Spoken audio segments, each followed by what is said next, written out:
It's a new year and you're ready for a financial reset, which means you need a budget, right? Fuck that shit. No, you do not need a budget. Seriously, if you're looking for a financial reset, the last thing I want you to do is think that you have to budget. Listen, 2024, I don't know how old you are, but it's likely that you've gone this route before. And by January 15th, you're ready to throw the budget out the window. I want to talk about something that you can do instead of budgeting that will reset your financial life today and forever. As a money coach, I stopped using the word budget years ago. The reason for me is that they never worked in the first place, the traditional sense. And budgeting is like dieting, let's be honest. Nobody likes to diet, nobody likes to budget, and I for sure, even as a money coach, didn't like that conversation or that language. I am really concerned about the conversation that's happening by personal finance experts today. There are so many experts out there telling you how to live, what you should do, what to do with your money, what not to do with your money. Can we just be honest? A lot of those people, the only thing they're after are ratings and views and likes and subscriptions. That is not my motive. That is not my agenda. And if you're in this serious conversation and serious discussion right here, right now, and somehow you found me, I'm so grateful you're here, because I don't feel like a lot of personal finance experts are on a mission to serve you. Here are some of the negative consequences of using a budget. First of all, where's the flexibility? Using a budget, it's really hard to know how to move with the ebbs and flows of your life. I have one of my best friends, Gail. She and her husband, Dan, were using a budget, but they weren't talking about their money because they had a budget in place. Somehow that served as the framework that she just assumed they were operating out of, and that wasn't the case at all. In 2021, Gail realized that they had $50,000 in debt. Listen, for you, if you guys have a budget and you're not using the budget, or one person is supposed to be following the budget, but you're not checking in, you can't make assumptions that the budget is working just because you have it. That's a major red flag. It's a danger zone for a household to put something in place and just think that people are following it. The other things with budgets is that there are good budgeting apps like You Need a Budget, and I've seen a lot of clients come to me who actually have it, but they're way off track financially because in these different apps, they're tracking different categories. But if you overspend in one category and underspend in another, and then you go look at your app on your phone trying to figure out where your money is, it's not as simple as they make it seem. I have some clients who come to me who have lots of debt. They're afraid, they're ashamed, and the budgeting app you would think would be some mechanism to try to control things, and it doesn't, because there's a whole lot going on behind the scenes with mindset. And let's be honest, budgets just aren't simple enough for most people to follow. Well, you're just stupid if you can't follow a budget. No. The last thing I want to say about the red flag or danger zone that you have when you're following a budget, where's the fun in your life? By following a budget, there's a plan and a system, and you feel like you have to follow it. And then as a couple, the danger zone is that one person loves the budget and the other person hates the budget. And the person who doesn't love the budget or doesn't agree with the budget just goes along with it, and that creates a lot of resentment over time.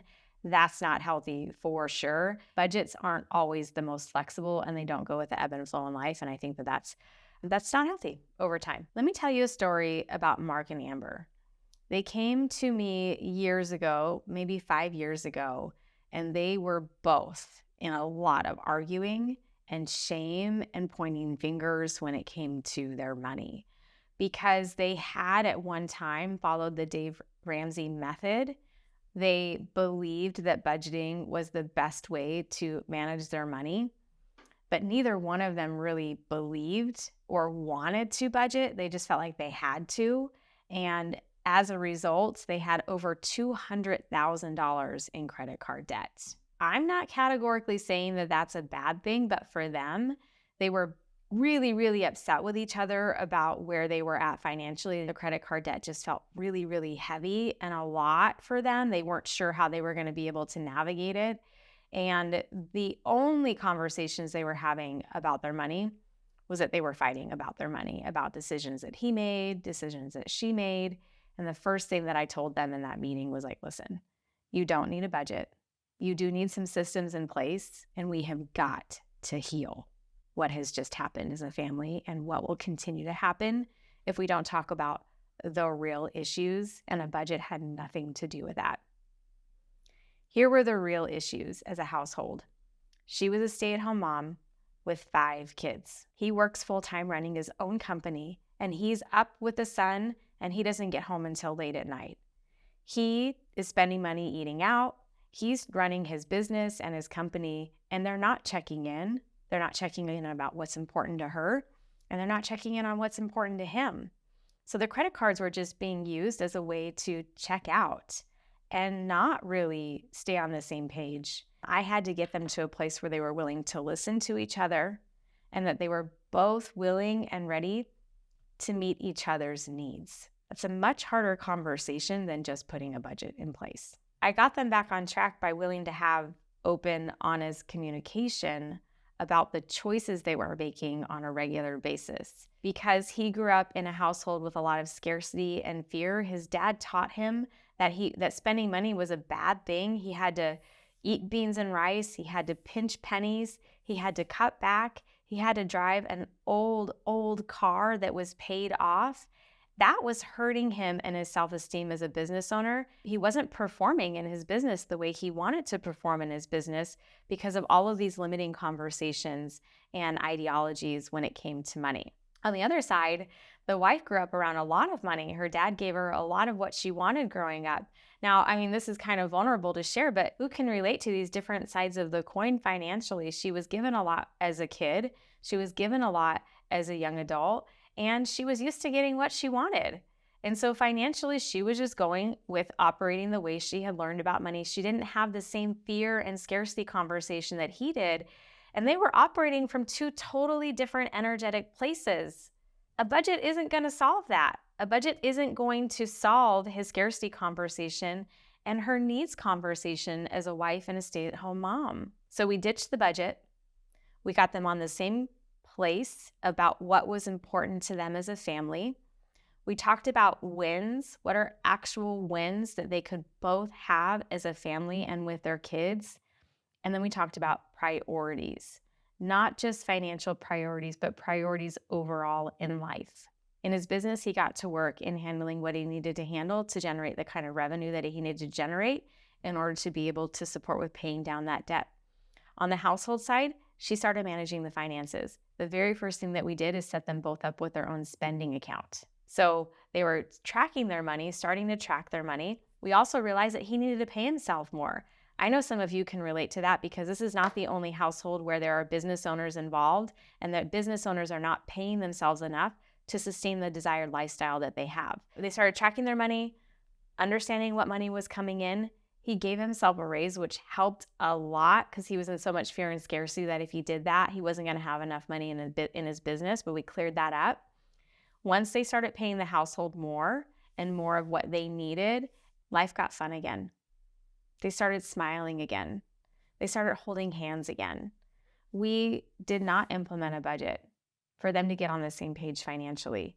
We started understanding together how money was moving in and out of the household, and we gave her the power to control it. That changed the dynamic of their financial lives. So why does this matter? I've worked with thousands of people in my career in the last 10 years. And when I can get couples on the same page about what really matters, what heart-centered stuff really matters to them and for them, we can stop the petty conversations that are happening about budgeting and about finance. Saving should not be the only directive for financial goals. Of course we want to be saving, but if we can't enjoy our lives, we can't give our kids the kind of memories that we want to give. What are we doing with our lives? This matters because there's lots of households in America today who are in the same dynamic, regardless of whether or not we have a wife at home, a husband at work, we have 2 wives working. We have people of all backgrounds in conversations in households today that are not healthy, that are hurting you financially, and ultimately, why do people break up? A lot of them break up because of money.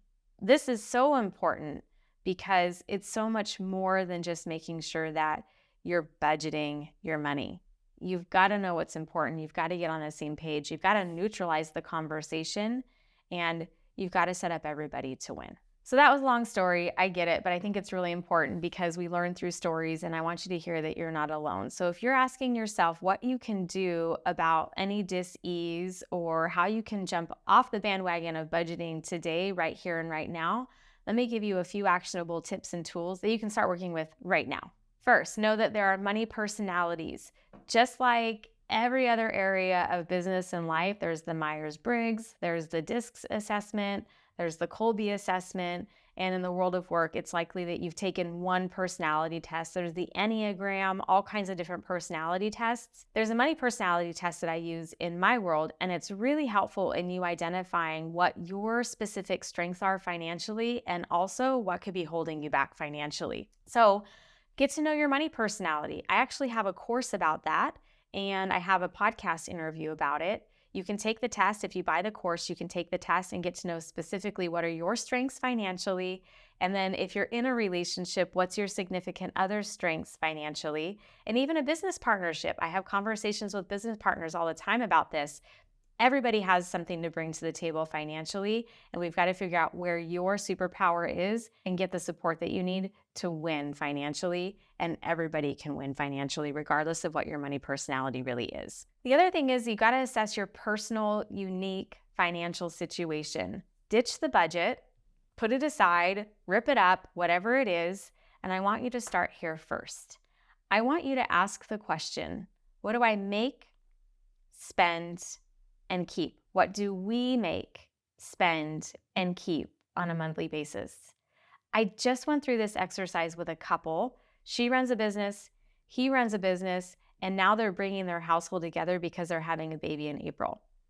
They have to assess what's going on in their businesses and in their personal financial life, and neither of them know what's going on financially. So just by being able to look at what you make, spend, and keep, we were able to look together with what's really going on to know what money they really do have to buy the house that it is that they want to buy. So the second step is assess your financial situation. There are ways to set up your household money so that you're not budgeting, but you're still tracking what's coming in and going out. I have a free guide that will teach you how to use my 3-account system. This is not me telling you what you should do with your money.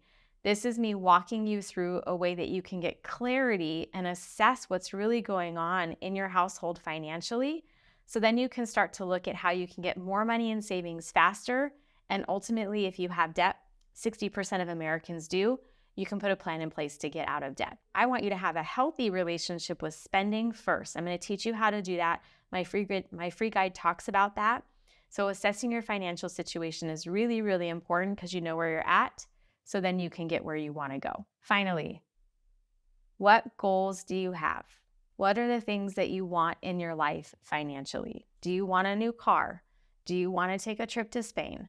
What are the things that set your heart on fire? I just spoke with a single woman this week, and she wants to travel so desperately. She's a freelancer. She doesn't know how she's going to be able to make it happen, but that is something that is a core value of hers. And her number one priority is to figure out how to get to Italy this year. Now, if I was like other financial experts, probably the first thing that I would do, because I've heard this all too often, is be like, well, how are you going to retire? How are you going to be able to be financially free? To be honest with you, if people don't have what it is that they truly, truly want, if they can't see that they're going to be able to travel, if they can't see that they're going to be able to do the things that they really love, like get tickets to the Smith Center here in Las Vegas, all bets are off when it comes to thinking big picture. So first and foremost, let's figure out what it is that you want, what you want right now, what's really important to you, really, really important to you, not just what a financial expert says should be important to you. And let's start putting a plan together to get those things working in your financial life. After you assess your situation, let's set some goals, some short-term goals that you can see can happen right away. My promise to you is that by having more clarity of your money and giving yourself permission to enjoy it more, I believe over time you'll have more money in savings. If we start it with just the pay yourself first conversation, more money in savings conversation, you're saving and you're saving and you're saving and you're saving and you're saving, but are you really living your life?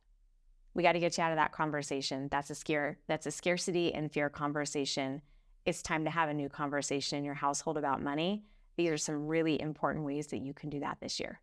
If you're curious about how you can create a more flexible plan, you can start with my free guide.